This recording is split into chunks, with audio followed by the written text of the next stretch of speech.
Australia's very expensive sovereign identity crisis and more Australians targeted by McCarthyism. Will you be next? Coming up on today's Citizens Report.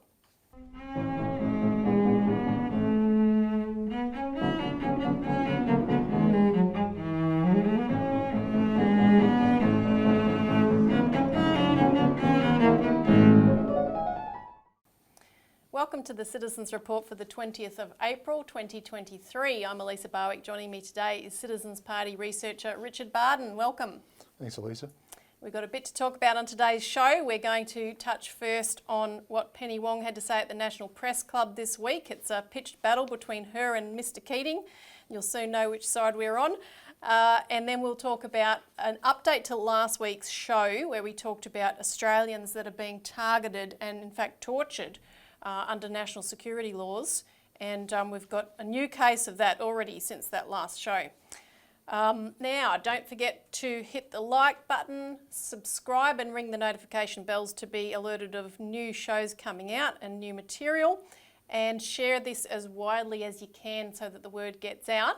And if you can follow the link below to donate and to help us do and run the campaigns that we're constantly doing, and we've got some big things coming up to campaign on, that's for sure. So before we get into the show proper, a couple of announcements. Firstly is the new deadline. Of course, we had an extension for the inquiry into regional bank closures, and the new deadline's approaching rapidly. That's next Friday, the 28th of April. Now, if you haven't made your submission, please do so, but also contact your local mayor or councillor. Maybe you know a councillor in your local community, particularly if you live in one of the 64 towns that's about to lose a NAB branch, and maybe we can put those back on the screen, but we did talk about that. You and Robbie talked about that at length last week, where there's a pattern whereby the NAB has been reducing the hours that the branches are open, and that always precedes announcements of closures. So on the list you'll see that the red ones, I think, are the ones that are already closed, and then the other ones are all on the chopping block because they've already reduced their hours. And we've had some really excellent responses with our supporters calling up local councillors. We had one mayor who had run into our candidate at the last election, and when we contacted him, he was like, "Oh, now I realise why your candidate was going on and on about a postal bank during the campaign."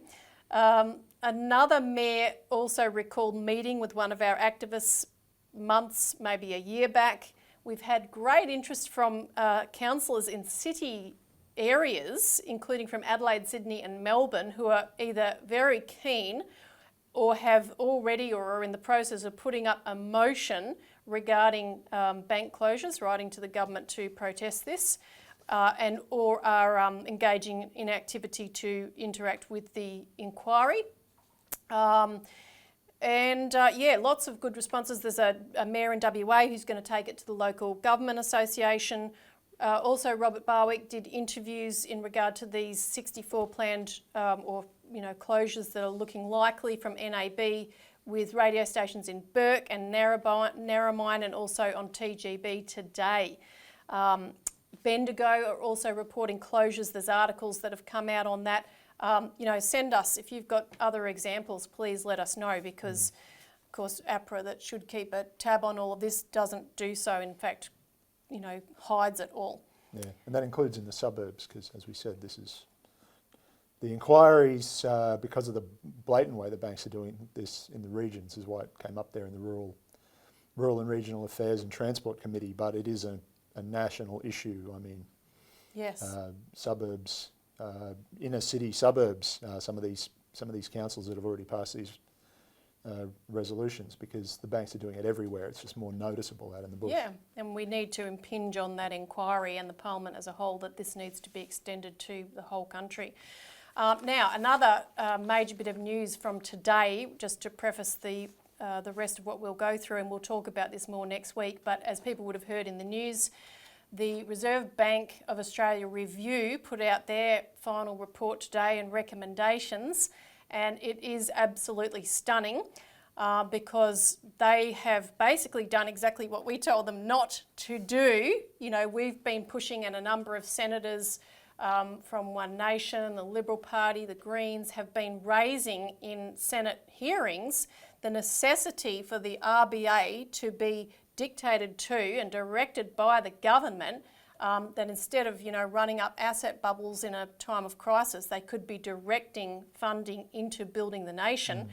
Well, and I'm just going to mention just the very first recommendation from this review today, and we'll look at it more later, but in that first recommendation, this review states that the government should remove the power of the Treasurer to overrule the RBA's decisions, which is something that remains from the fights that the old Labor Party of Curtin and Chifley had to determine that the government had to have the final say in matters of banking because it's such an important factor for the economy as a whole. So they're saying scrap that. And they're also saying the government should remove the RBA's powers in the Banking Act 1959 to determine the lending policy of banks, which is something that the senators had raised, that the RBA could do in terms of preventing asset bubbles from forming. They could have different interest rates for different sectors of the economy. And so they're saying scrap that as well. And finally, they're also recommending that the objectives of the Reserve Bank be only full employment and price stability. So, you know, interest rate changes to, you know, foster or to tamp inflation. So it would only have those two dual objectives, and they would take out the third objective, which is currently there, which is the probably most important one, which is the economic prosperity and welfare of the people of Australia. That would be removed. It would no longer be an objective. It would rather be just an overarching guidance, which means they could just ignore it altogether. So yeah, that's in a nutshell that they're going to recommending removing all democratic accountability from the Reserve Bank and put it completely into private hands, which is how they'd been acting anyway. But in the period we're coming into, of a new global financial breakdown and of politicians like those we've been working with that are proposing alternatives to build this nation, to build out of the crisis and preempt the crisis indeed, they want to take this option off the table and lock us into the regime ahead of austerity to crush the people and the economy, to keep the banking system in place to save it. Yeah, explicitly reject their obligation to the common good instead of just de facto like it is now. Yes, so that's going to be a big fight coming up, and you'll hear more from us on that very soon with media releases, with content in the alert service, and next week's show we'll definitely talk about it. So on to our first topic, Australia's very expensive sovereign identity crisis. So we're going to talk about Penny Wong's address to the National Press Club this week, which really was an attempt by the Labor Party to defend itself from the attacks that Paul Keating, has levelled, others as well, but of course he's the big name and he's the one that sticks out within the Labor Party. And so it was very interesting that Penny Wong felt that she had to hark back to Labor leaders of the past, such as John Curtin, in order to try to defend the position. Of course, it was all based on a complete twisting of history and complete lies, because she stated that in sticking with the US alliance and sticking with AUKUS and the submarine deals and, you know, the planned war against China, that this is just reinforcing Curtin's wartime turn to America, where Curtin in 1941 broke from Britain and aligned with America. So this is just either complete historical ignorance or... She can't possibly be that stupid. Others I might believe so. Penny Wong is not stupid, whatever else she might be. This is not just twisting, but a complete inversion of the truth. Well, that's right, because in fact what she is suggesting is more akin, as we wrote in our alert service, to what Menzies did, where ahead of World War II he came out and announced, well, look, if Britain's at war, we are at war. You know, in other words, no question, we're in lockstep. Do anything London says, down to the last man and the last shilling. That's right. On the other hand, what John Curtin did, and he came into power in October 1941, and of course we had all of our troops overseas, we were completely exposed, we had no defences, we were working on a very thin pledge from the British that they would send someone to help us if the Japanese got active in the Pacific. But when, of course, Pearl Harbor was attacked in December 1941, Curtin immediately moved. He said, no, we're not, putting our defences on that kind of a flimsy promise from the British. We're getting out, we need our troops back here, we need to mobilise our economy. Of course, there was a lot of economic and industrial action that went into effect immediately to build this country's defences, which the legacy of which lasts to this day, although they've nearly run it down entirely. And so he gave a speech in December, on the 27th of December 1941, and said, I make it clear that Australia looks to America free from any pangs about our traditional links of friendship to Britain. So he broke with the existing alliance, the very opposite of what Penny Wong's sticking to it. He broke with it. And of course, within less than 6 weeks of him making that call, we had the attack, the bombing of Darwin. So, he made exactly the right call. What Wong is doing is the exact opposite. She's doing exactly what Menzies did, who said that we would defend Britain to the last man and the last shilling. Yeah, and the other thing that's the exact opposite is this time we're not just sticking with the established alliance in defiance of all common sense and national interest, but we're the ones on the attack, right? Yes. The Americans and Wong, as we'll get to shortly in this speech, are pretty much openly talking about this being about bottling up China, stopping them from doing Absolutely. this, that, and the other, under the threat of war. That's what we're doing. We're the aggressors here. Well, there was I was just looking back over it. There was an article in The Australian recently where there was this secret conference over there in the United States, a lot of top military people. This was organised by Christopher Pyne. James Patterson was there. But the US Navy Secretary Carlos Del Toro, this is what he said. He said, AUKUS is critical to stopping China from, quote, destroying the world order. So, yeah, you're exactly right.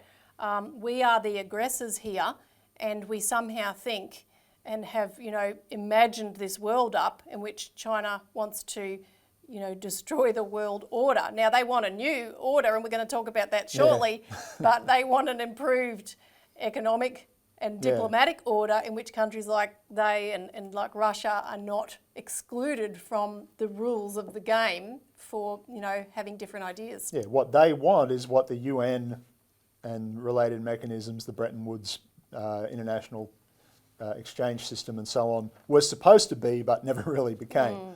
So, this is, when they talk about this rules-based order, that's the rules imposed by especially in the post-Cold War period, by the unipolar hegemon, as they say, the United States and Britain and hangers-on like Australia. Not international law. Not international law. It's the rules that they devised. Just and you'll notice when we're going to go through shortly, Penny Wong in her speech never says international law. Yeah, no. It's always. Well, before we go into a few of the things, highlights of what Wong said, just review for people what Paul Keating has said, which the Labor Party has been forced to react to.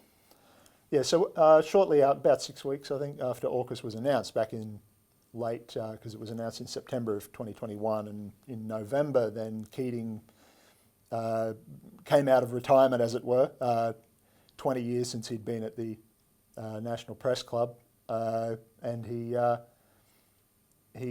came and gave a speech just ripping the whole thing apart. This is what it's really about. This is about, as he put it, securing our security from Asia, not in Asia, alienating the rest of the region, turning back to our old colonial master Britain and the United States that's trying to maintain its strategic primacy all over the world, especially in the Asia Pacific, or Indo-Pacific as they call it now.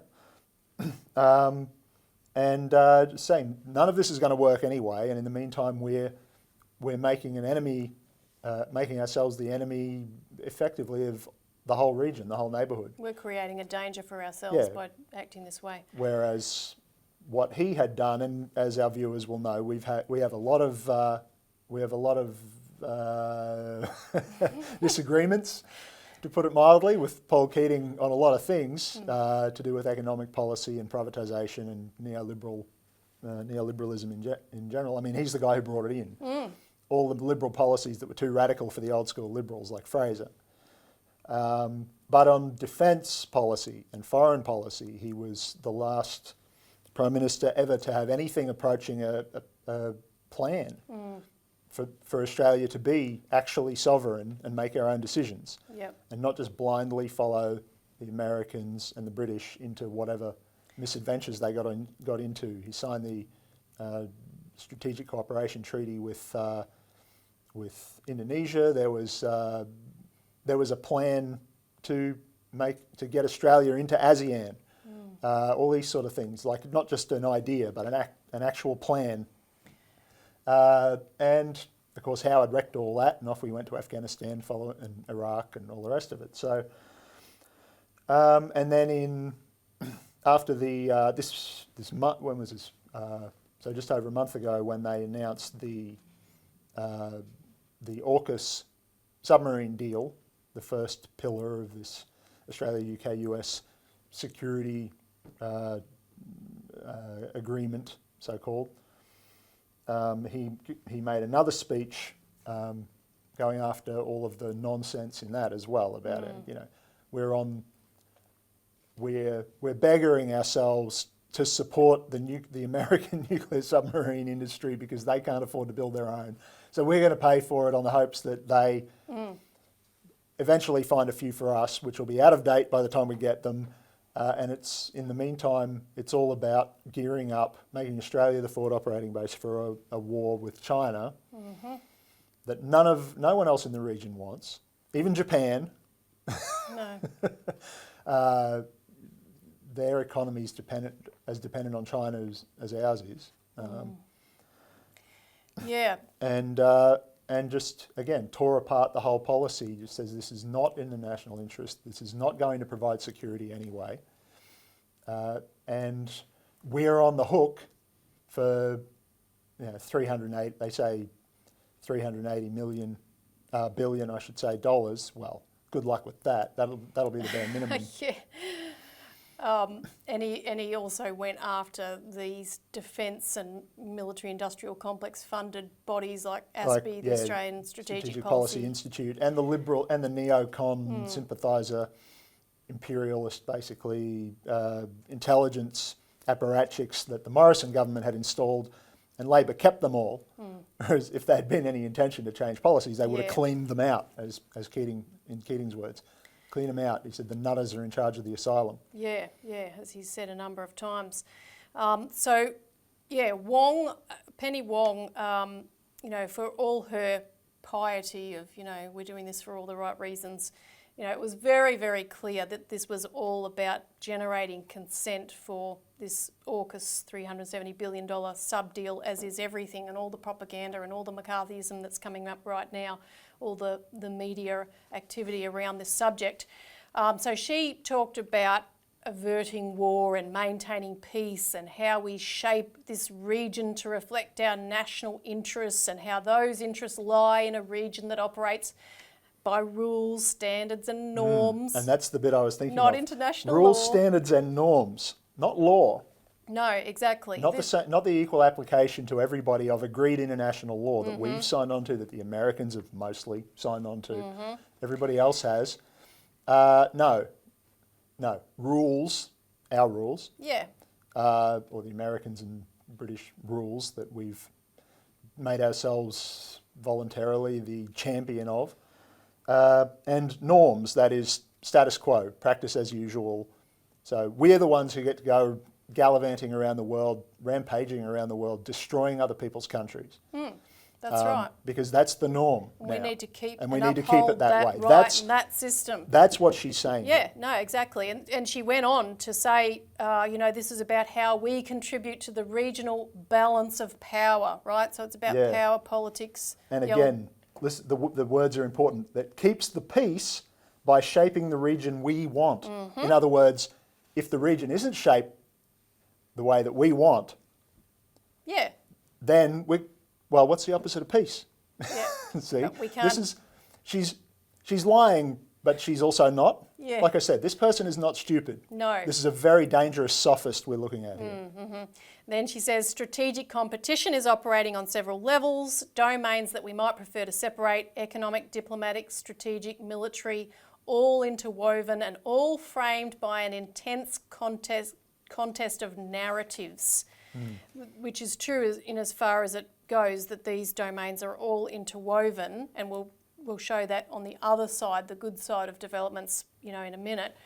But she clarified that she said we need to understand what is being competed for vis-a-vis this strategic competition, that it is more than great power rivalry and is in fact nothing less than a contest over the way our region and our world work.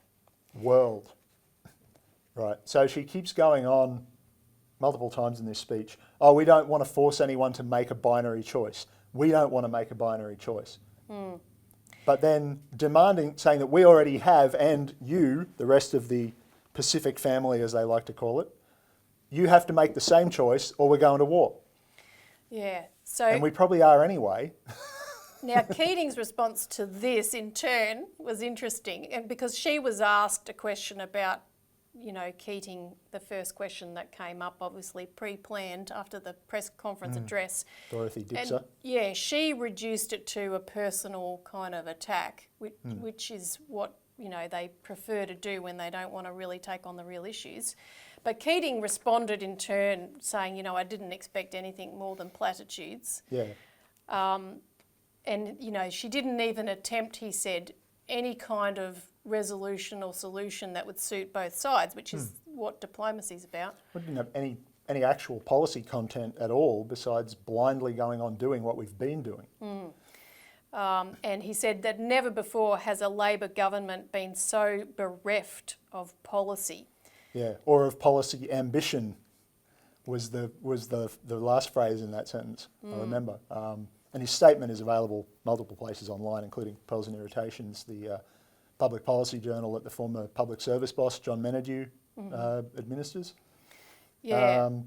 But yeah, no ambition, they keep throwing as he said in his previous speech in March, just magically dropping the word sovereignty into every sentence like a magic talisman doesn't make it real. No, right? That's right. And so there's no ideas. Okay, if you want to talk about maintaining strategic balance, well, we had that up until 2011. It was very much imperfect, but we had that. It was better than what we've got now. Yeah, and it was Labor. Never forget this. It was Labor that destroyed that.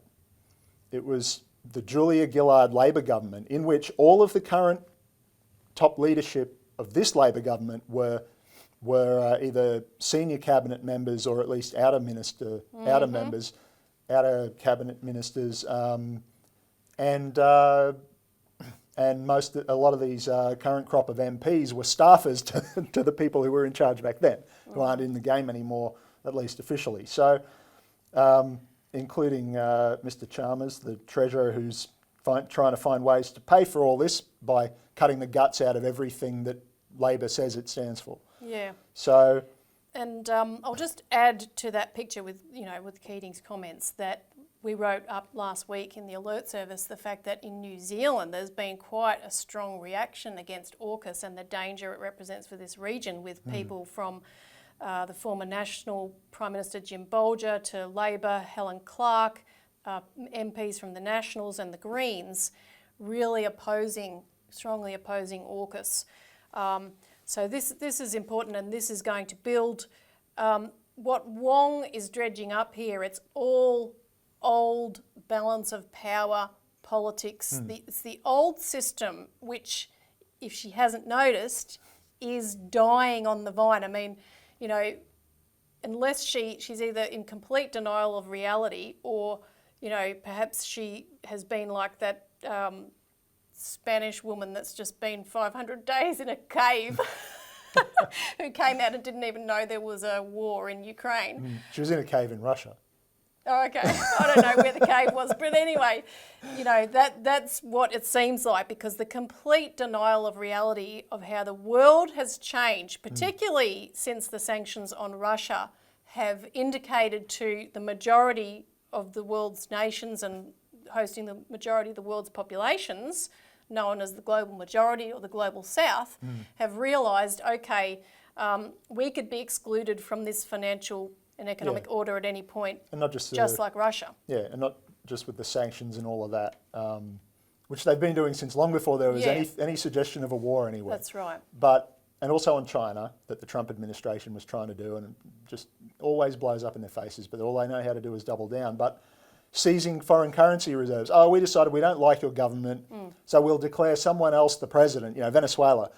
This opposition leader, so-called, who actually wasn't and has never won an election to anything, he's the president now. Yeah.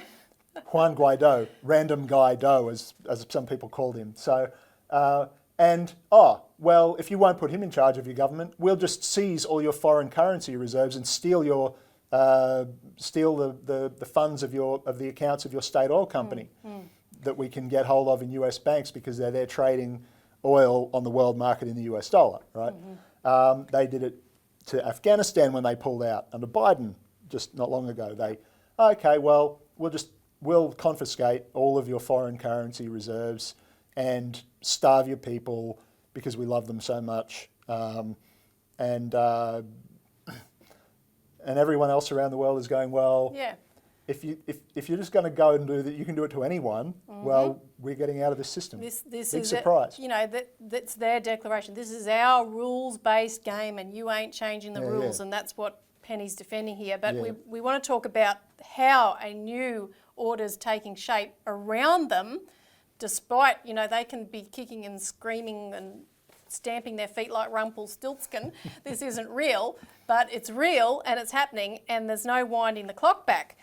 So just some updates on that vision for a new order, which really was highlighted this week or last week with the trip of the Brazilian President Luiz Inácio Lula da Silva to China, where he had bilateral meetings with President of China Xi Jinping, and a number of commercial and partnership agreements were signed. He also presided over the investiture of former Brazilian President Dilma Rousseff at the New Development Bank, which is the bank of the BRICS countries, Brazil, Russia, India, China, South Africa, and an expanding array of countries that are joining that grouping.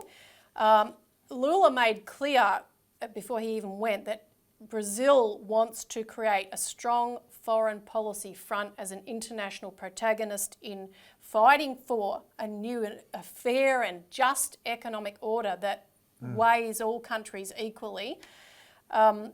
He said that the New Development Bank is a crucial part of that new financial order because currently nations are hostage to international lenders, and he talked about Argentina because while he was in Beijing, the US Deputy Secretary of State, Wendy Sherman, was in Argentina telling them that they have to suffer short-term pain to get their financial house in order so that they can improve conditions for foreign investors, not for the people of the country. And without getting into detail now, anyone who knows any of the history of Argentina and its debt defaults and all of the pain that's been put through by the IMF and the United States over the years, I mean, talk about waving a red flag to a bull. How stupid can these people get? And so Lula said, he talked about we have to free countries from the shackles of these IMF conditionalities. No bank should be asphyxiating countries the way the IMF is doing to Argentina, holding a knife to Argentina's neck. I mean, he really made a pointed attack on this current framework. And then he brought it to a real crescendo point at a roundtable discussion of the New Development Bank where he said, look, every night I ask myself why all countries have to base their trade on the dollar. Why can't we do trade based on our own currencies? Who was it that decided that the dollar was the currency after the 1971 disappearance of the gold standard? So, of course, this brings to a head a huge issue which has been building, where in previous, I just want to run through a number of previous developments that it's all in the alert service. If you want more information, you can contact us for a copy of that. But these are just developments in the last few weeks, not comprehensive. But China and Brazil had already signed an agreement in recent weeks to trade in yuan using China's CIPS settlement system rather than the Western SWIFT settlement system. And since then, China's Industrial and Commercial Bank conducted the first cross-border yuan settlement transaction in Brazil via its local branch. So it's happening already. You've already had China and also France actually made their first energy purchases from the United Arab Emirates in yuan. So that's happening. The Saudis and Chinese earlier in the year agreed to trade oil in yuan, also using the CIPS system, so avoiding SWIFT and so forth. The Malaysian Prime Minister was just in China this month and discussed moving away from the dollar and using the ringgit and yuan for trade, as well as proposing an Asian monetary fund and local BRICS projects. And Russia and Vietnam have agreed to develop a detailed roadmap for payments in national currencies, as well as, it's always combined, you'll notice, with infrastructure development, because as I'll go through, the vision that they have for a new trade framework, and including what's being proposed as a BRICS common currency, which is going to be discussed in August when the BRICS holds its Leaders Summit in South Africa. It's not about creating a new synthetic currency or some kind of financial object. It's not about replacing the US dollar. No. And otherwise maintaining essentially the current system. It's not about the currency at all per se. It's about establishing a stable framework in which, one, production can be fostered, and that's why the discussions of infrastructure and what do we need to have that production made possible, because we don't have enough of XYZ. That's the primary thing. And secondly, trade, not for the purpose of making profit out of globalised trade, networks, but how do we get those goods that are produced to where they're needed? If you look about the problems with grain recently, in regard to the war situation, but it's a problem that pre-existed. Where do we get the food? Where do we get the resources to where they're required? And of course, under the Bretton Woods arrangements after World War II that Franklin Roosevelt put in place, it was a system that was set up where currencies were to be kept stable so that you had a firm basis to conduct that trade, it excluded speculation in currencies, for instance. That was Roosevelt's vision. Yeah, it pegged currencies relative to gold and thus relative to each other, with the provision to renegotiate the relative values from time to time as the local economic conditions demanded. If your economy is stronger, your currency gets stronger, and so on. But and this is something that we're taught nowadays. All this free market stuff. There was never any science to this. This was the British liberal economic model from the British East India Company days. Maritime empire with colonies all over the world. There were a bunch of them. England was the biggest one for the longest. And that's what essentially the United States has become as well. The empire it once rebelled against. It became that, unfortunately, for everybody, especially the lower 75% socioeconomic bracket of the population of the United States itself. Just like Britain with the workhouses in the 19th century and all the rest of it. People can go and read Dickens. But economics, if you want efficiency in trade, and this is what the Chinese are, it's not that these things don't make a profit, these trade arrangements, but you add as much value as possible in the countries where the resources are, because then you're shipping either primary steel, say, like with the Iron Boomerang project that we've been talking about here a lot, instead of selling dirt that's ores that are 40% dirt, and then someone else makes the steel. So just as one example, so the country on the other end, it's more efficient for them to ship that product over and then just put it straight to work instead of doing all that extra work themselves and paying for expensive shipping on dirt. And it's more economic activity, more skills, more infrastructure in the source country. Local development, Yeah, more money going through, because money's only worth something when it's circulating. Yeah. That's the idea behind GDP, although it's misused as a metric nowadays. But so everyone gets ahead. There's not some finite pool of potential income that you have to cut everyone else's throat to get more share of, the way that we've been taught to think about it in what's called conventional economics these days. Yeah, and this exact idea really was raised at the Moscow Economic Forum on the 4th to 5th of April by someone who we've intersected for 3 decades with our work with the late American physical economist Lyndon LaRouche, and that's Sergei Glaziev, who's the Minister for the Integration and Macroeconomics of the Eurasian Economic Commission. So he's just published a new book, Chinese Economic Miracle, Lessons for Russia and the World. And he was very, very blunt at this conference that his own country itself and every country must examine China's unique economic model and learn from it. And he discussed China's successful investment policy, which, as we're talking about, puts production and development ahead of money. Those decisions are primary. Money and monetary processes are merely the footprint of those economic processes, because that's really what economics is. How do you provide for the people of a country? And he's discussed this idea that any new unit of account, or call it a currency if you like, but a unit of account for trade should be linked to tangible commodities. So similar to what the Bretton Woods arrangement was, but not only gold, but things like oil, metals, grains and water. And Russia and the BRICS countries have been working for some time now on creating an exchange of sorts for the most important commodities, including gold, that excludes speculation but sets a stable price, what they call a long-term producer price, and including for things like grain and other really important commodities.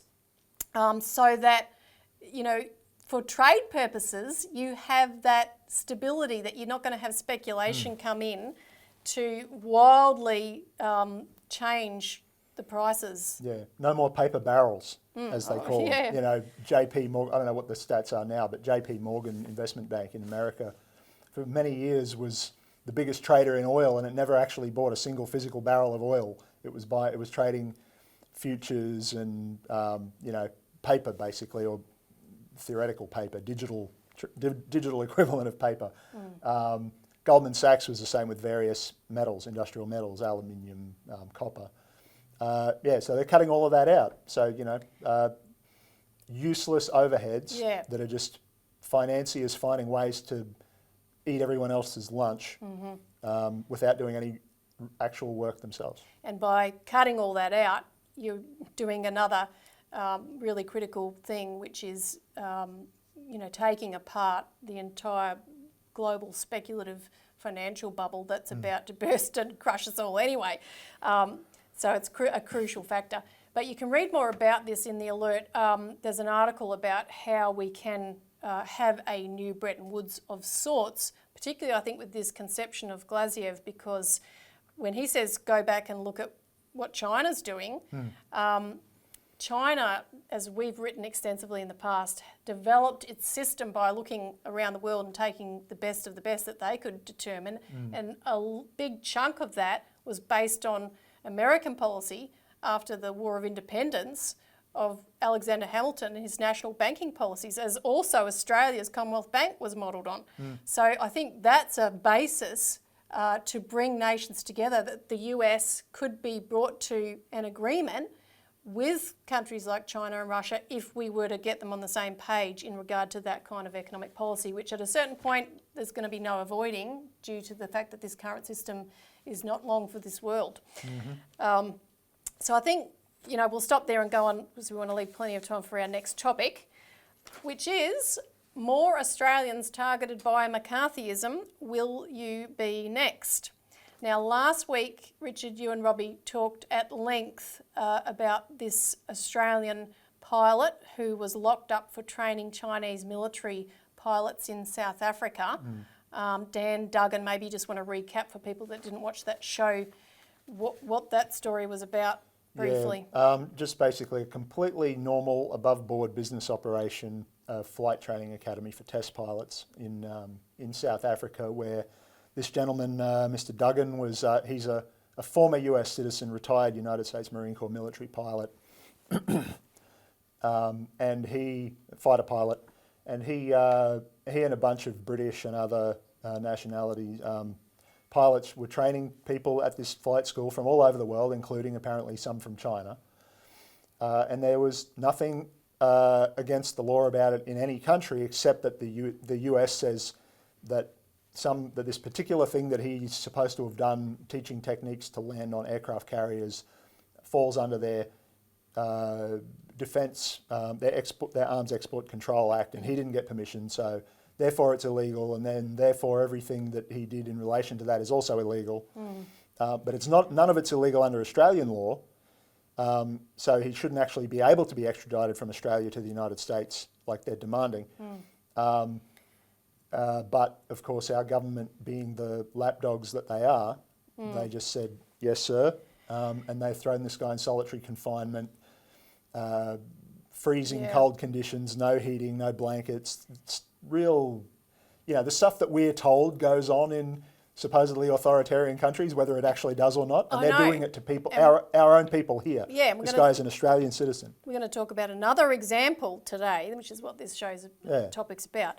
Another person and they're designated, high security risks and whatnot, even though they're family men and, just basic Joe Blows out there, right? They're not any great security risks. So we want to look at what's going on here. But I just, before we get into that, put up on the screen, this was the reaction we got from the Free Dan Duggan Twitter account to last week's show, where they really thanked us for bringing attention to this and lifting Dan's spirits, which is really good to know. And I want to preface the new case we're going to talk about with a tweet put out by that same account on the 15th of April, which was quite prescient. He said they said there will be many more victims wheeled out to justify the imaginary war with China and many reprisals on the other side. The human carnage has begun. Beware businesses working with China. Beware miners. Beware expats. Beware academics, students, farmers and flying schools. You may be next. And we are getting people that work on matters relating to cooperation with China coming to us and saying, we're really concerned, I'm really concerned that I could be targeted for doing the slightest thing just because the word China comes up. Yep. So this latest case, if you could run through it, is relating to a Sydney businessman, Alexander Sergo, who was arrested by the Federal Police on the 14th of April, and this is part of an ongoing counter-foreign interference task force operation by ASIO. Yeah, ASIO and the Federal Police, a joint task force thing. So, so this guy was a consultant, business consultant working in China, and he has family in Australia. He's currently, until he got locked up, he's lives in Bondi. He's moved all his belongings back from China, and according to the papers, according to his lawyer quoted in the papers, and he's helping out his living with and helping look after his aged mother in Bondi. But yeah, so he was working in China. He was approached by two people who said they worked for a think tank, and they commissioned, shock horror, research, business intelligence research from a consultant on things like, from a business consultant. Who'd have thought, right?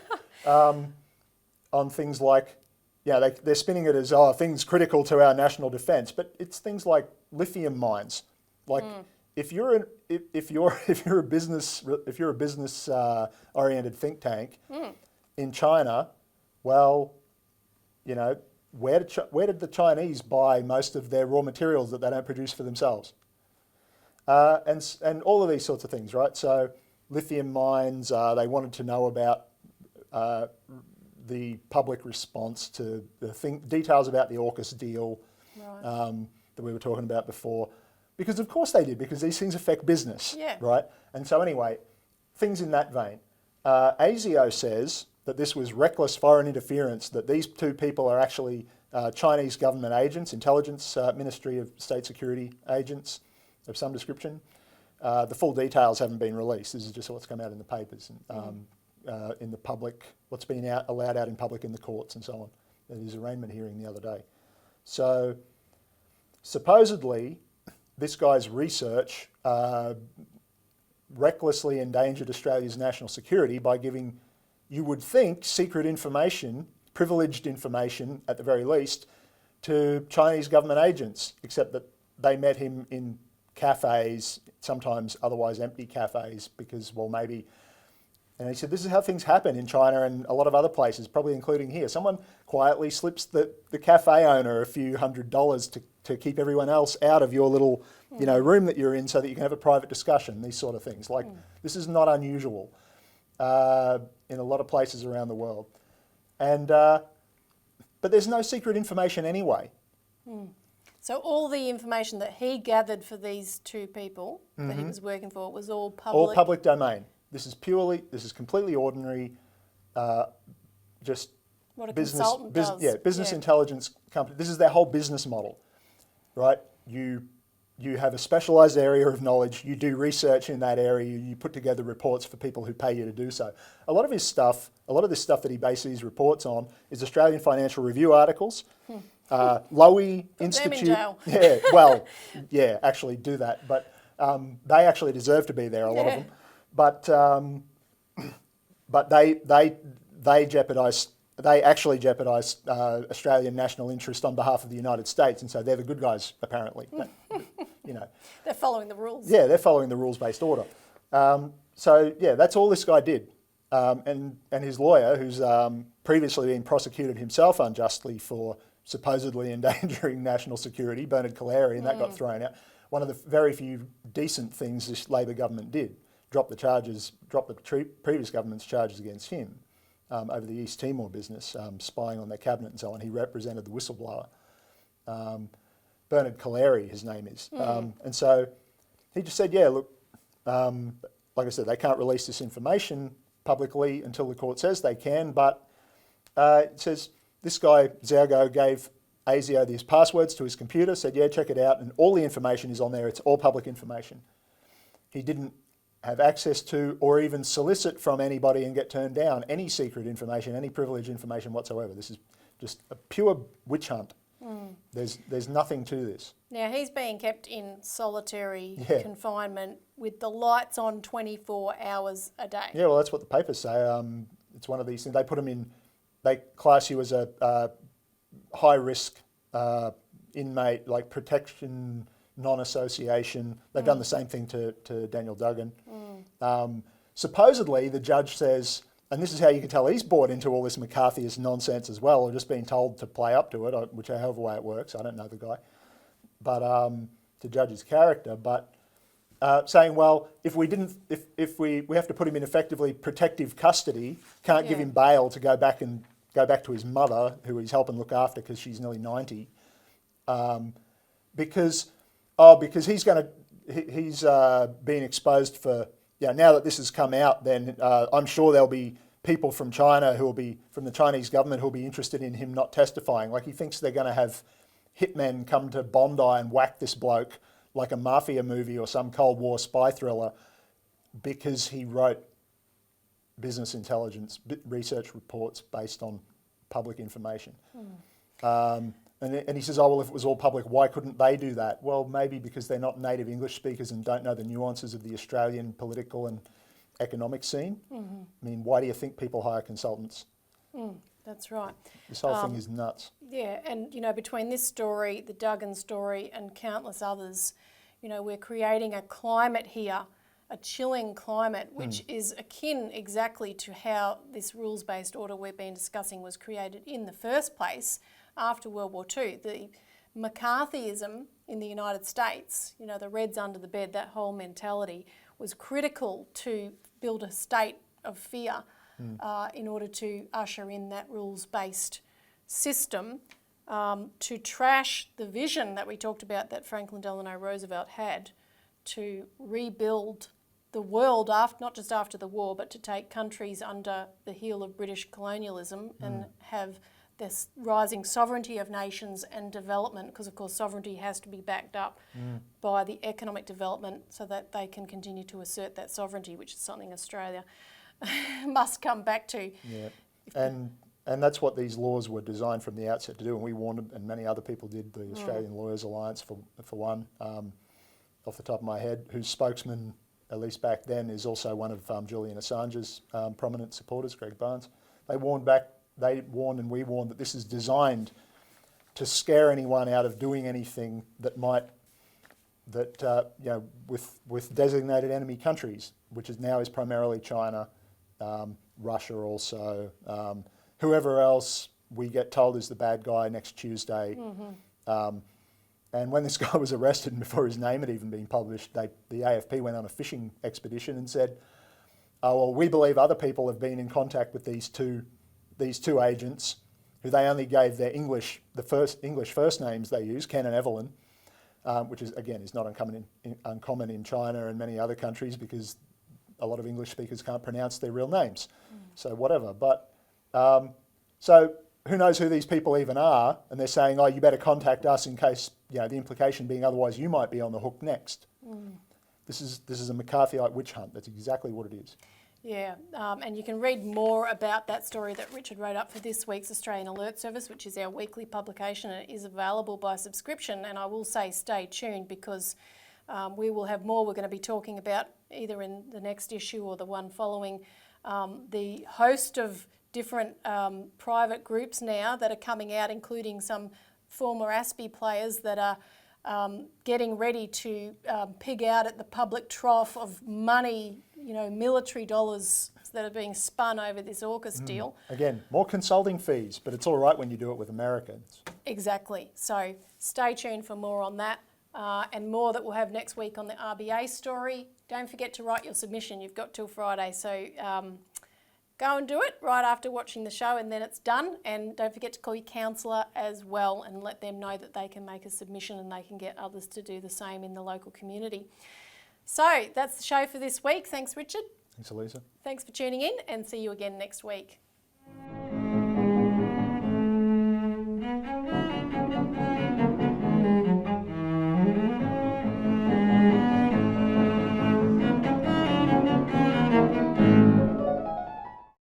Authorised by Robert Barwick, Citizens Party, Melbourne.